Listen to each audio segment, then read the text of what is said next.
Laisvė – pirmasis ir tikrasis žmogaus ir visos tautos laimės ir gerovės šaltinis. Daugelis karų, nesutarimų, ginčų kildavo ir tebekyla būtent dėl noro apriboti ar visiškai suvaržyti laisvę. Viena didžiausių bausmių žmogui – atimti laisvę, nes ją prarasdamas žmogus tarsi netenka ir savo galių, savo balso, savojo aš. Netekti laisvės – tai netekti galimybės augti ir tobulėti.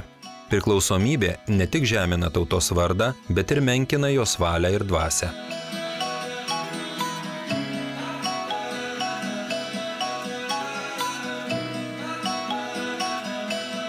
Lietuvių tautos laisvė išpirkta tauriausių Lietuvos žemės vaikų gyvybėmis.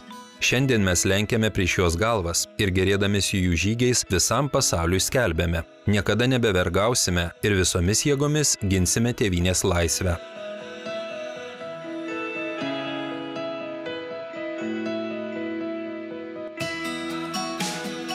Šiandien mūsų tikslas – užfiksuoti gyvąją atmintį, parodyti jaunajai kartai, kad žmonės dalyvavę sausio 13-osios įvykiuose gyvena šalia ir yra mūsų seneliai, tėvai, artimieji.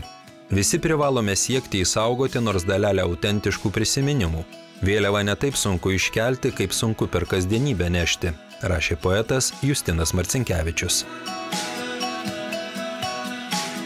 Sausio 13-osios Laisvės gynėjų dienos minėjimo renginiai kasmet organizuojami ne tik Lietuvoje, bet ir įvairiose pasaulio šalyse. Svetur įsikūrę lietuviai nepamiršta pagerbti tų, kurie kovojo už tėvynės laisvę.